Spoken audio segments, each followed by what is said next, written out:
Mufasa. Mufasa. Simba. Sorry. We can start. I hope you include all of that. I don't know. We may not. I don't know. We'll see. That's the sizzler for this episode.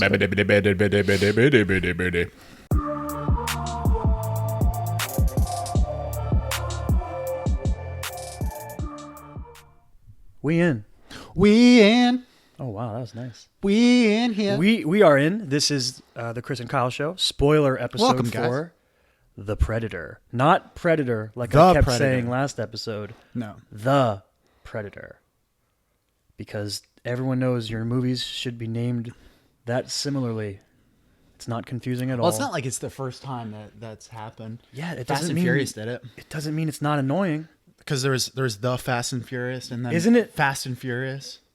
Isn't it? Is it The Fast and the Furious, or just The Fast So and Furious? the first one that came out was The Fast and the Furious, and then it was Too Fast, Too Furious. Yep, that one's good. And then it was That's a good Fast title. Furious Tokyo Drift, and then when they came back to It was America, they Fast did and Furious. like a prequel, I think, and it was Fast and Furious. Okay. And then it was Fast 5. And then you got this. Oh, Furious, the sixth Revenge of the Furious. I don't know.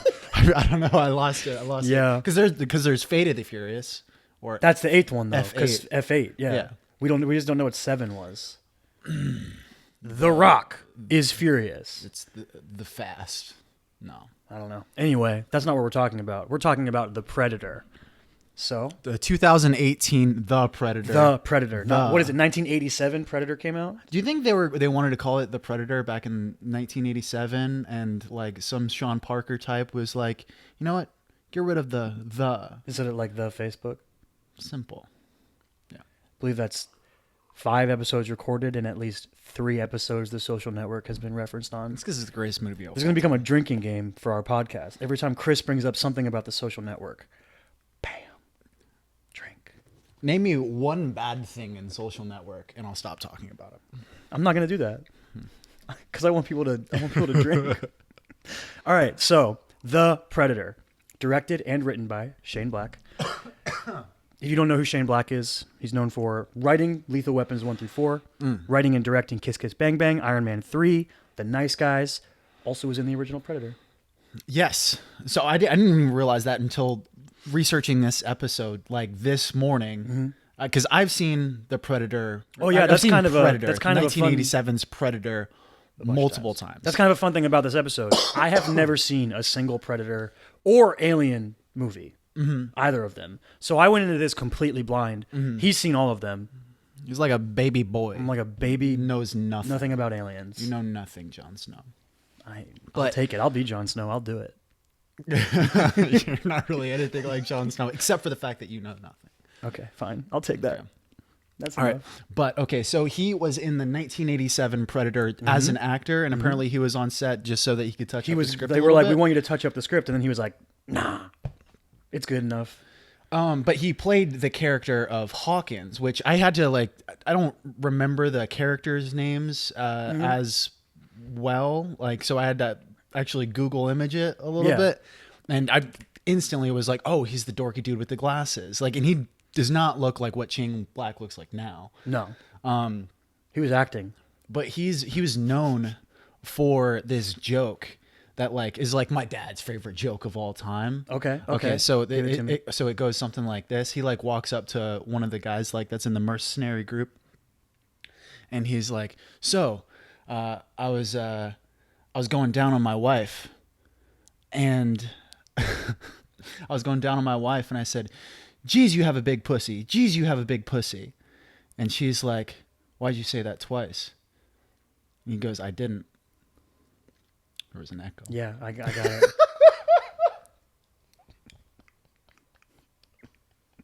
It's fucking quintessential 87 humor, dude. Yeah, that's very 80s. But that is what the Predator is. That might be the only iconic line from the original Predator that they didn't reference in this movie. There is a lot of callbacks. Yeah. So do you want to let's bring people in. We've got one more. It's co-written. It's not Okay. just Shane Black. Okay. He has a writing partner named Fred Decker, Okay. who he's worked with before on a movie called The Monster Squad that they wrote together. Not Sam Decker. No, not Sam Decker from the NBA. Fred Decker. And Fred Decker wrote this movie, The Monster Squad, with Shane Black, but Fred Decker directed it. So they kind of... Shane Black's way more famous than him, and they swapped roles for this movie. But you want a little synopsis? Yeah. A little synopsis? Yeah, tell me about So, the yeah, movie. this is something that we've learned in this process, is that there are people who just don't care about having movies spoiled for them, and they'll just watch a spoiler episode without having seen that movie. Yeah. So for those people, we will be inclusive, and we will let you know a little overarching idea of what the movie's about. So the official Which you can synopsis: probably guess, like from just seeing alien the trailer. shows up, kills people. That's just basic. But what does IMDb say? The official synopsis of the film is: when a young boy accidentally triggers the universe's most lethal hunters return to Earth, only a ragtag crew of ex-soldiers and a disgruntled scientist can prevent the end of the human race. That makes the stakes seem way higher than they were, I feel like. You feel like there wasn't a lot of stakes? I feel like there's so many people that eventually someone would have killed that alien. Tell me who was in this movie. Tell me. Okay, I'll give you... All right, there's a lot. Okay, there's a lot of actors in this movie. This is a big ensemble cast, so I broke it down into little groups that we've got. The lead characters are Boyd Holbrook as Quinn McKenna. He's our main character. You may know him from being the villain in Logan, and he was on Narcos on Netflix. Olivia Munn is the other lead, I would say. She plays... It wasn't Logan. Damn. Yeah, he's the villain in Logan. I was like, I've never seen this guy before. No, you have. Yeah, he was the one with that little the metal arm and shit. He's the villain. Continue. Olivia Munn as Casey Brackett. Olivia Munn's been a bunch of stuff. Most recently, she was in X-Men Apocalypse. She's in The Newsroom on HBO. She's been on a bunch of stuff. People know Olivia Munn. Those are the kind of, I would say, And the she started leads. off on G4's Attack of the Show, right? Yeah, I think so. Way Yeah. back when. Did you know she like lived in? Oh, I'm gonna get it wrong. I was like looking at her biography. I think it was China. She grew up in China. It might have been Japan. I don't want to be like offensive or wrong, so I'm just gonna say both.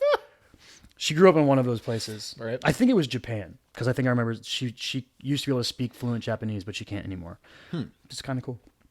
Then I've got the next like little subsection of the actors is the Leeds family, which the greatest child actor of all time, Jacob Tremblay, as Rory McKenna. Yo, that's saying a lot. You should Yo, chill out.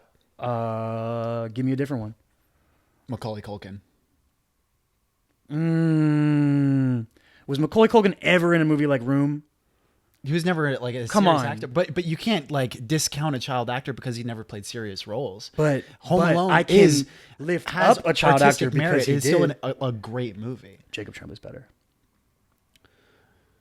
It's still, dude, like Leo DiCaprio was a child actor. Gilbert Grape. Yeah, Was he a dude, kid? that was his first Oscar nom. Was he a kid? I mean, he was a teenager, I think. Jacob Tremblay's like 2 years old, dude. Jacob Tremblay is a fetus. If you don't know who Jacob Tremblay is, he was in He was doing Room. voice acting in the womb. He was in Room, and he was in He was Wonder. in the womb. Room is amazing. Room is really good. I saw a very cute Instagram post of Brie Larson having reunited with Jacob Tremblay, and they were like arm wrestling. It was just super cute. Jacob Tremblay is incredible. Yeah, And he's he amazing. and he is probably the biggest child actor right now. Oh, for sure If now. you were going Yeah. to have a child actor right now, And then there's he's the first person. the Jacob Tremblay's mom and the estranged wife of the lead is played by Yvonne Strahovski. Character's name is Emily.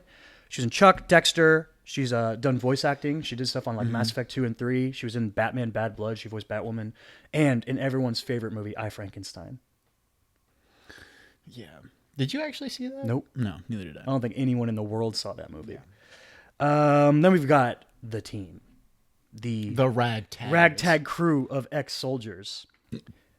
Consists of Trevante Rhodes as Nebraska Williams, mostly known for Moonlight. Yeah. Keegan-Michael Key as He's Coyle. also in Westworld, I think. Yeah, he is. Also, Keegan-Michael Key as Coyle, most famous for the Key and Peele show, but he's done a lot of other stuff since then. Thomas Jane as Baxley. I'm a big Thomas Jane fan. Deep Blue Sea, Boogie Nights, The Punisher before the current incarnation of The Punisher, and he's in The Expanse, which I don't think you've seen The Expanse, the TV show. No. Very good. He's really good in that show. Yeah. Alfie Allen as Lynch. He's from Game of Thrones and John Wick. And then Augusto Aguilera. I'm probably butchering He's the that. Hispanic fellow. Yes, he plays Nettles, but he has nothing of significance in his IMDb history. So this is like his biggest role he's ever had. And then we've got the villains, the bad guys of the movie. Sterling K. Brown as Traeger, mostly known for his role in Black Panther and the TV show This Is Us, which he's amazing in. And I included Brian A. Prince as the Predator. He's a stunt double in Black Panther and Captain America Civil War, but he was actually credited as the actor in this movie, so I thought that was kind of cool. That's your cast. Very big cast. Okay, so how should we approach this? I think that we should sort of.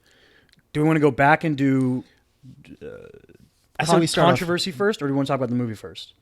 We'll talk about the movie first. Okay. But we'll start off from your perspective of the movie. Someone who's first. never seen any Predator. Yes, before. and I'll try to like include. So it's weird. I've never seen a Predator movie. Right, and this is the sixth. Yeah, there's been a bunch of them. This is the sixth Predator movie if you include the AVP movies. Yeah. Right. So there was 1987's Predator. There was 1990 Predator 2. Yeah, Predator 2, and then You got the years. Predator 3. there was AVP. No, there's no Predator 3. Oh, okay. There was AVP, it's Alien Predators. vs. Predator. And then AVP Requiem, which was made in 2007, and then Predators was made in 2010. See, that's stupid. You have Predator, Predators, and the Predator all in one film franchise. Yeah, that's stupid. It's kind of silly. It's kind of Okay. silly. But okay, so we'll go backwards as far as associating the Predator and bring the 1987's Predator into it because it references the first Predator. So that was going to be most. one thing I brought up. I've never seen a Predator movie. Mm-hmm. I know what Predator is. I know what happens in that movie. And I know lines from that movie. And you're aware because of- it's like iconic. It's like pop culture zeitgeist. Are you aware of the meme from Predator? The like not just the like specific lines, but like Oh yeah. The man shake. the the between man shake. Arnold Schwarzenegger Carl and Weathers. Carl Weathers. Yeah. Yes, I'm aware of that. Okay. So that's being said, I knew all this stuff like secondarily going into the movie. So like when he references the "get to the choppers" line, I was like, I get it. It was dumb, but I get it. They're just motorcycles, man. They're just motorcycles. We'll get to the callbacks. Okay, I want to state one thing before I want to read because you've never seen Predators, Correct. right? Let me read to you this cast first The original Predator? of no Predators, not Oh. of the original Predator. The one with Adrian Brody? The 2010 Predators with Adrian Brody. Okay. Right. Adrian Brody, Adrian Brody. Walton Goggins, Oh, okay. Hell yeah. Lawrence Fishburne, Okay. Danny Trejo, What? and before he blew up, Mahershala Ali. Yeah. How crazy is that, dude? And that movie sucks, right? It's not that good. It's not that good. What a cast, though. It is. It's a pretty dope cast. That's a good cast. Okay. So, generally speaking about The Predator.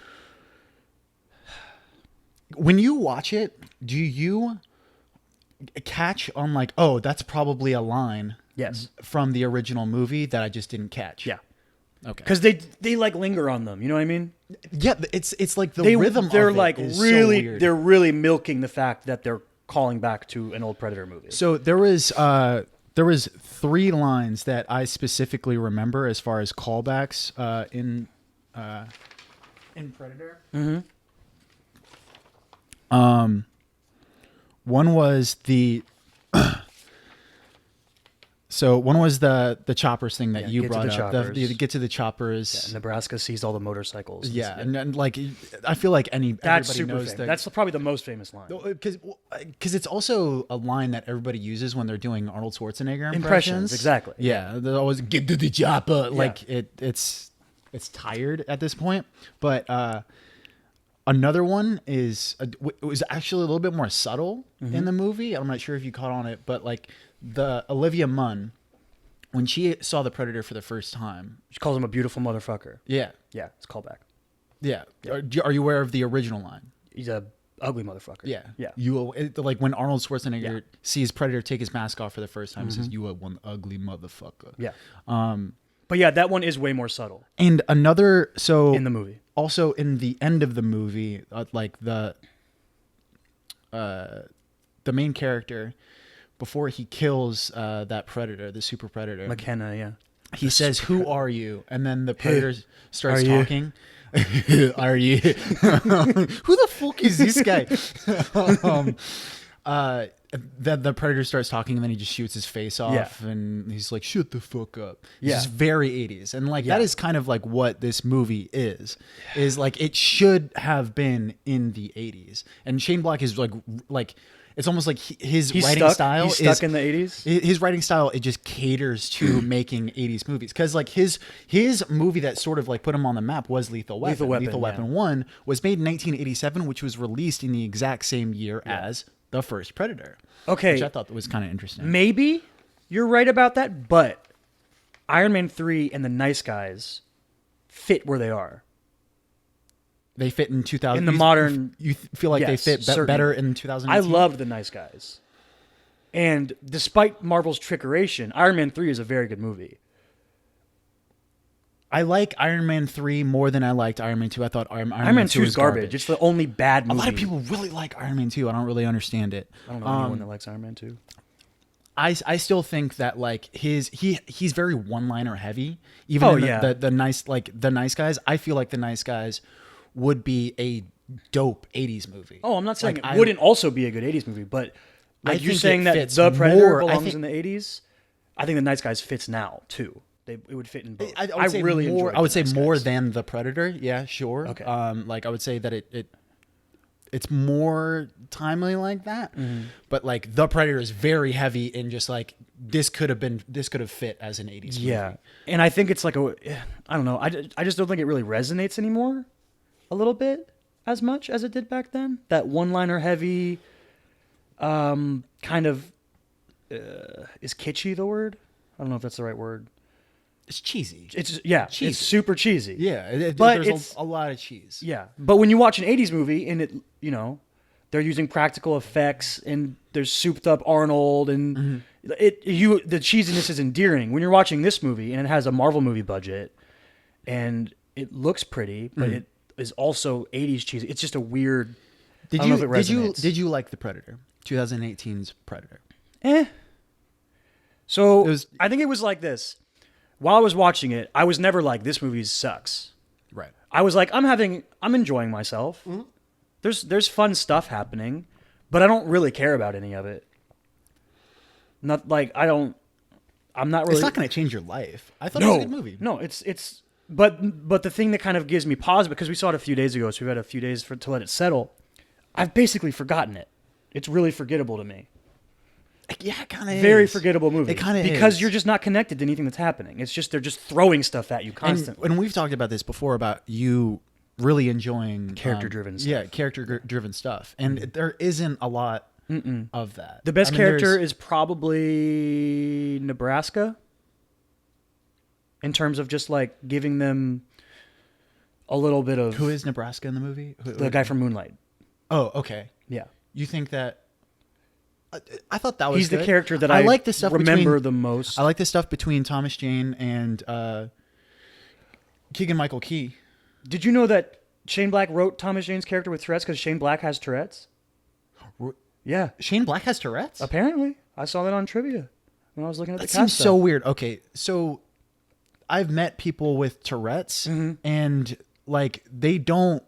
Like Tourette's, the way that it's depicted in movies is so much more like kitschy and stupid. It seems kind of offensive. Like, yeah, that like people with Tourette's would actually like kind of be pissed off by the way that Tourette's is, because it's always portrayed. Like, oh, motherfucker. Yeah, you just yell yell something really offensive. It's stupid, and a lot of people with Tourette's don't really have that. They have tics and stuff and ways that they move more often than they're just like throwing out cuss words. Yeah. I definitely think that it's a stereotypified thing. Yeah.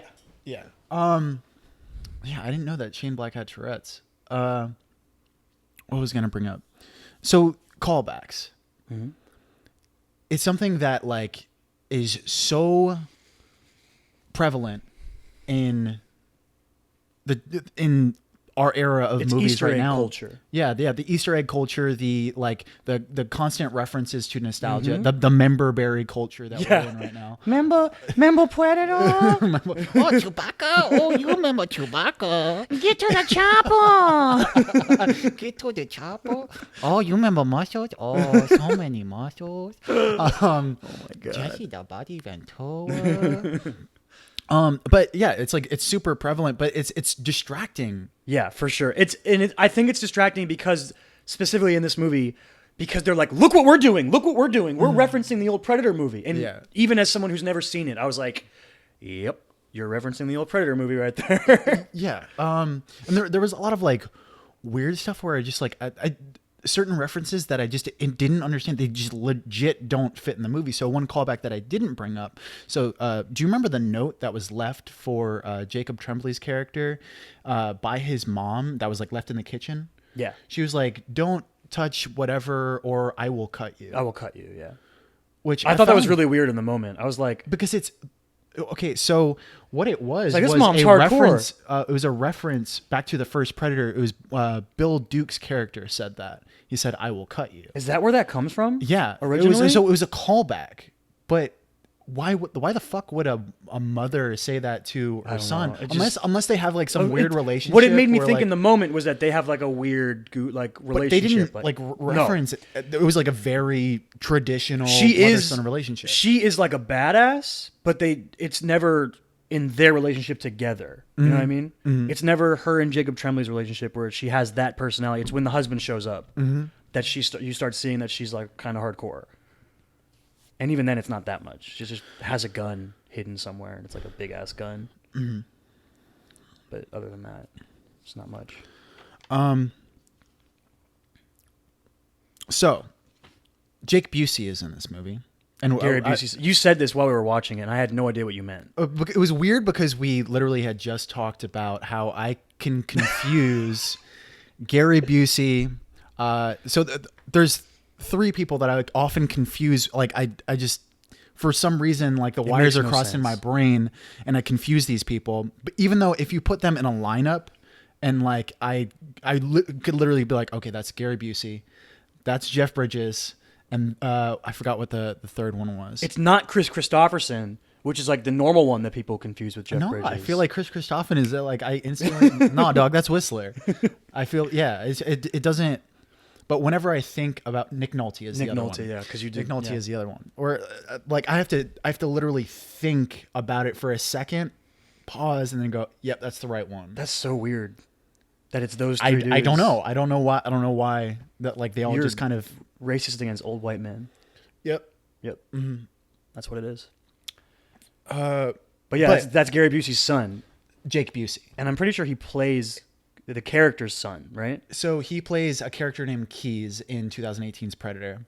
And in Predator 2, Gary Busey was in Predator 2, and he played Henry Keyes or Peter Keyes. Yeah, Peter Keyes. In Predator 2, and basically the Keyes that's in 2018's Predator is the son of Peter Keyes, which I thought was like kind of cool. Because originally, who produced this movie? Was it Warner Bros? No idea. Whoever the fuck that produced this movie. That approached Shane Black to reboot the Predator. Yeah, and he was like, franchise. nah. And he was like, no, I would rather just make it a sequel because he wanted to sink his teeth into the Predator universe. Which, I don't know. Does that fall flat for you? What? The Predator universe thing? The whole... I dig Predator, but it's also I have a lot of associated nostalgia with it. Yeah. Which you don't, have because nothing. you literally So you this, are a like, blank for slate example, when it comes this to it. movie starts off with a space chase, like spaceships chasing each other, and I was like, "Huh?" I thought it was, my impression of the first Predator is that they're in a jungle Yes. and they're being hunted by an alien. Yes. That's all I know about what happens in that movie. So, I want to bring this up. So there was a scene in the movie where Predator is they have the Predator fucking in a like in like a laboratory, and they're studying it, and it's like he's all strapped down and everything, right? In the first movie. In 2018. Oh yeah, this one. Okay, yeah. When Olivia Munn shows when up. Olivia Munn shows up and she says, "You're one beautiful motherfucker." Yeah. Right. So he ends up waking up, breaking out, killing all these people, right? And Olivia Munn, they have this. I thought it was a pretty cool scene where integration. Yeah. Of I thought it was a really cool idea as far as integrating what the Predator is and what he isn't. So before Olivia Munn gets into the lab, she goes through this like decontamination chamber, right? Where they have to strip of all their clothes, and her and Jake Busey are having this conversation and shit. And then they get into the laboratory, right? And in order for her to get out of the laboratory, in order to escape, she has to strip down again and decontaminate herself, right? Do you know why they did that? I have no idea. Okay. So when she's trying to escape, she strips down and she hides in the decontamination chamber. The Predator comes. He sees her. Yeah. And then just walks out. But you don't know why that is. That really confused me in the moment. Okay, so the Predator is a sportsman, right? Yeah. He does not kill anything that isn't trying to also kill him. Okay, that's kind of the vibe. Yeah, like it's something that's kind of like you sort of understand that, but now, it's not explicitly stated. Is it a thing that's the new Predator? Is it their species, or is it that one specifically? It's the species. That's just what they do. Yeah, that they collect trophies. Because obviously, like the Predator that's in the 1987 Predator, the one that's in Predator 2, they're all different Predators. Okay. But they're a species. Okay, that's another thing. I was like, because they kept talking about how this Predator had human DNA in it, and I was like, is this a Predator from an old movie? I wasn't really sure what was going on with the whole Predator, little Predator and super Predator thing, and the dog Predators.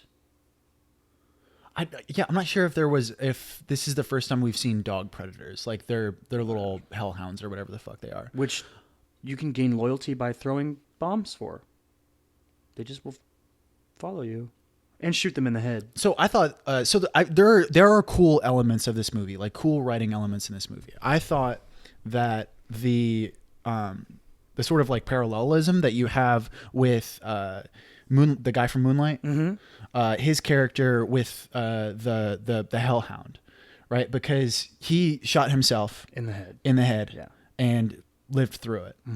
That was a really cool. And then he shot establishment, the dog in the head, and he shot the dog in the head, and the dog lived. And then they made the joke about how Nebraska's bad at shooting things in the head. Yeah, exactly. Yeah, I thought that was cool. I thought it was like a cool it was cool parallelism between him and the dog.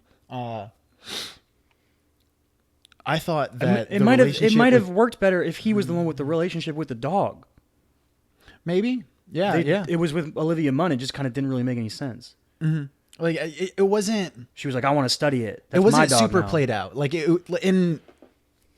don't think Shane Black wants to have it very like emotionally heavy. He wants to make a fun 80s movie. Yeah. You know, like he wants it to be an action movie. He's not trying to achieve, and I think that's one thing that is just the Predator movies are just not of your taste. Maybe. I mean, I didn't dislike it. It was fun. Yeah. It's just, there's just not a lot there. But there isn't really supposed to be. You know, it's not to be I don't know. I think that's substantial. that's a weird way to approach something. You can make an awesome action movie with really cool characters. You didn't feel like there's like cool characters in this movie? I thought they were all very one note. They're all here's their thing. Really? So yeah. I mean, but okay. So you even Thomas Jane and Keegan-Michael Key's characters, right? So it is they're kind of fucking around with each other. Thomas Jane's character has Tourette's. Keegan-Michael Key's like known as the Joker. He's the one who triggers Thomas Jane. Yeah, and he's the one that triggers. But they're like constantly bantering back and forth between each other. But the reason that they did that is because they were both in the same. Yeah. They were the only survivors of a unit that got killed or whatever. Yeah. And they were constantly going through all of these therapy sessions. So they were best friends. Yeah. It's just I think they revealed that kind of so like late and quick. I was like, wait, what? And then they but were dead. It got to a point where they were attacking the predator together. Yeah. Right. And they both ended up dying. Yeah, And then they ended up killing each mercy other. killed each other. Yeah, Which I thought that was a cool scene. That was I a like cool that fucking scene. I also liked how it was like. But you don't think One that on was an tree. example of them not being one note characters? I think that their one note is that they're crazy ex-military. All of them. But there is. They did have more. They There had a was layer. Nebraska had more layers than that, and they had that layer. They had that layer, and the main character has his family. Like that's his dichotomy. Like, But at the same time, it's like a soldier family. I feel like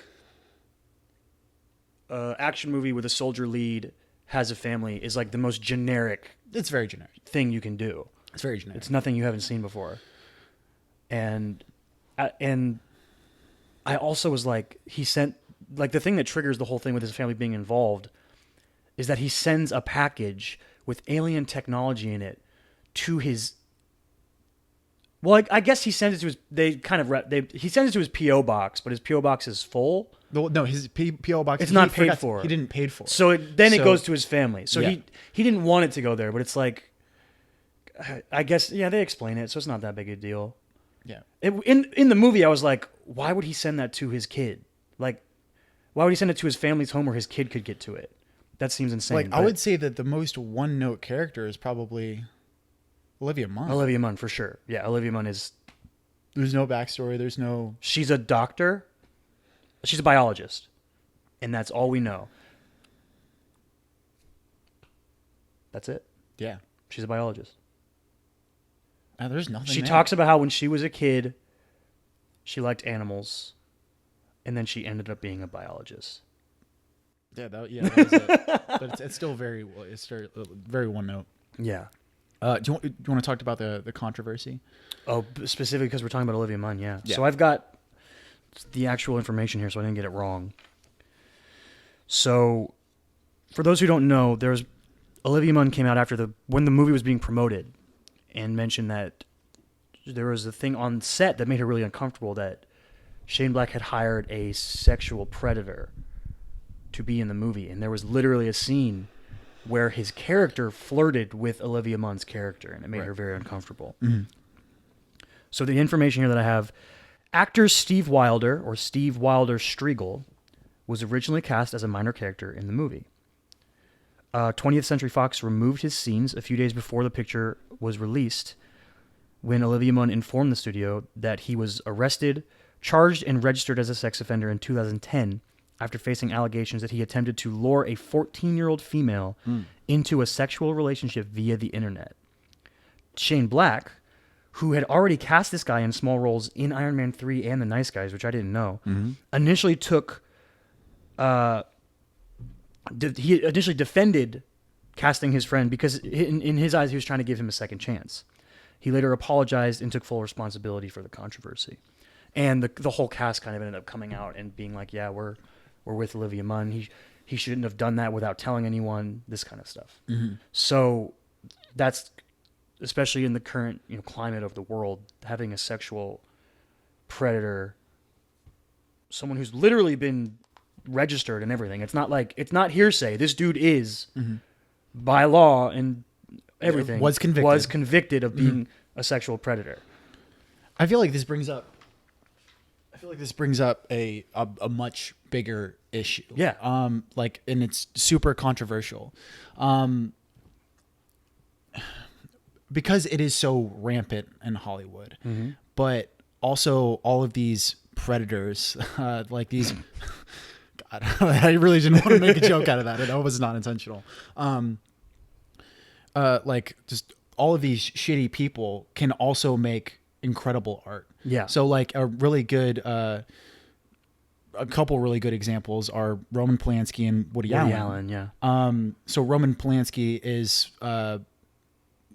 very, that dude can't come to America. yeah, he exiled himself. He ran away. Himself? He Yeah, ran- so he dipped. he left America because he had a relationship with like a teenage girl. I think so. Yeah, Something like that. He was a piece of shit, right? Yeah. But the dude also made Chinatown. How are supposed to approach that? It's like an age-old argument. Yeah. Do you separate? At what point do you stop separating the artist from the art? Yeah. For another example is Chris Brown. I hate Chris Brown. Mm-hmm. I don't like his music though, so I doubly am like, get Chris. Don't let him do anything. Mm-hmm. He just seems like a horrible dude.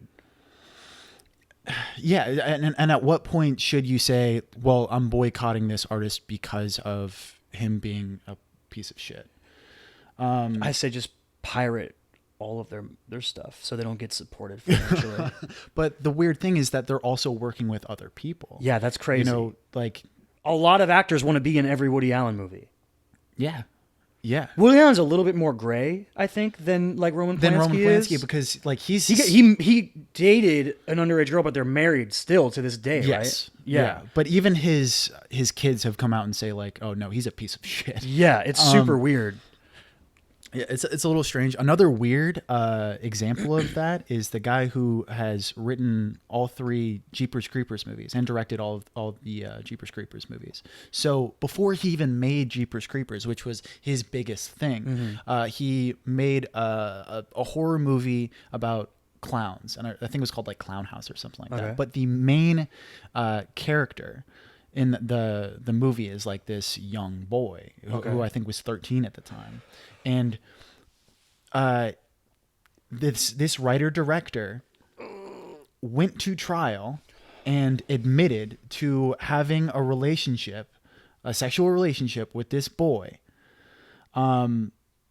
before Clown House was even released. And then he cast him in that movie? No. So this was like after shooting had already happened. Oh. So he went to trial before the movie was released. Yeah, gotcha. exactly. And they still released the movie? And they still released the movie, right? Oh. This dude did time, admitted to having a sexual relationship. He is a sexual predator, right? And then he went on to make Jeepers Creepers, which is a huge horror movie. So he wasn't sent to jail or anything? I think he went to jail. He did time. And then he came out and made Jeepers Creepers. Yes. How long was he in jail? What the heck? But another weird, there are people that like have like Justin Long worked with him, you know, like there are like have been actors in these movies that are pretty prominent. Yeah. Yeah, so it's just kind of weird because like I actually really like Jeepers Creepers. Like I watched it for the first time like a couple months ago, and it's really well done. But it's all being a horrible person doesn't mean you can't make good stuff. Yeah. Which is, but being a horrible person should probably eliminate you from being allowed to make stuff at a certain point. Yeah, you would think so. I don't know. It's really. I strange. Guess the argument for that specific example is that he served his time, so in the eyes of the law, he can go live his life. And, you know, do people deserve second chances? Another weird thing about... a whole bunch of different ideas. I might be fucking this title up for this movie. I'm almost positive that it's called Clown House. But that was the first movie that Sam Rockwell was ever in. Ooh, How crazy is that? I love Sam Rockwell. You know what movie he did after that? No. You don't remember? Have you ever seen the Teenage Mutant Ninja Turtles movies? The old ones from like when we were kids? Yeah. He's in one of those? Yeah, dude. He plays what's the gang called? The Foot. The Foot? Is it just called The Foot? Yeah, the hand is from Daredevil and the foot is from Teenage Mutant. Yeah, right. The Daredevil correlations are real, man. I kind of mix them up. Yeah. But yeah, he's one of the gang. He's a teenage kid that's fucking whoa, pretty nuts, right? That's awesome. Yeah. Good for you, Sam Rockwell. Yeah. I love Sam Rockwell. He's one of my favorites. I don't know, man. It's all really. It's above our pay grade for one. We're not the decision makers on any of this stuff. True. But the Predator isn't as steeped in controversy. Well, they completely cut the dude's scenes out, and they were like, cut the dude's scenes out.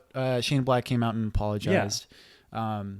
He shouldn't have hired him without like including the actors and stuff in the decision. It seems like the studio didn't even know. Yeah. It gets way worse than what Shane Black did, is the thing. Okay, some trivia for the Predator. I don't know if you looked this up at all. I read through all the IMDb trivia, so I probably How? saw it. Okay, so we're both big fans of Smallville. Yeah, it's the same barn. It is the same barn, the same school, Yeah. and the same football field that they use in Smallville. I did not It's notice nuts. that at all. Yeah, it's nuts. Also, Edward James Olmos was supposed to They be. cut all his scenes. That's so weird. That's such like a weird inclusion. Does like Shane Black have like a relationship with Edward James Olmos? I don't know. Have you ever seen Edward James Olmos in a movie? Yeah. What do you know him from? Oh, what do I? Ooh. You know, I think I might know him from a TV show, but I can't remember what it was. I know who he is. Like, I see his face, but I don't know what I've seen him in. Right. What's he most famous for? I would say Stand Up and Deliver Yeah. is like his movie. Yeah. I don't really know what else he's in. He was in a TV show, like, kind of recently, I feel like, that I saw him in. I was like, oh, that's who Edward James Olmos is. Mm-hmm. All right, but that's The Predator. I don't know if you have anything else to say about it. It's just a generally decent movie with some fun stuff. Well, what's our scale that we use? 5 is average. 5 is average? Yeah. I'd give it a 6. You give it a 6? Yeah, you'd probably give it a 5. Right? Yeah, probably a 5. Yeah, I'd give it a 6. Which I think I mean, on IMDb, I might be coming across like I hate it. I enjoyed watching it. It was fun to watch. It was like panned though. Like going into it, like IMDb, it's like a 5.9, which is kind of ridiculous. Yeah, it's crazy. It's a little silly. That's a little silly. It's not that bad. It's just very average. I would say that on IMDb scale, it would be like 6.9. You know, like in to me, in the mid to high 6s. Yeah. Yeah. To me, like the 7 is the threshold for like A really good I would movie. recommend this movie to people. A movie in the 6s is a movie that you would recommend to people if you know they like that genre of movie. Yes. And that's what this movie is. Mm-hmm. Yeah, if you're you a know fan of someone the who Predators likes movies, action movies, they will enjoy this movie. Yeah. Boom. Predator. The Predator. The Predator. Yeah. You want to hop out of here? Yeah, let's wrap this up. Yeah, let's do it. So follow us on socials. I'm Davenwell25. Chris Michael Stott on both Instagram and check out chrismichaelstott.com. tcaks pod on Twitter. The Chris and Kyle Show on Facebook and Instagram, right? Yes. Yeah. All the places. Catch us on YouTube if you want to watch. Catch us on any major podcasting platforms if you want to listen. Mm-hmm. And tune in next week for the winner of the poll result. Ooh. Which, when we are recording this, is not over yet. Mm-hmm. But when this drops, will have been closed and will have been determined. So we don't know what it is yet, but please stop voting for Venom, because that's what it seems like it's going to be. Vote for Venom. Oh, jeez. Vote for Venom. All right, do whatever you want. I don't care. We out? We out. Stay weird. We out.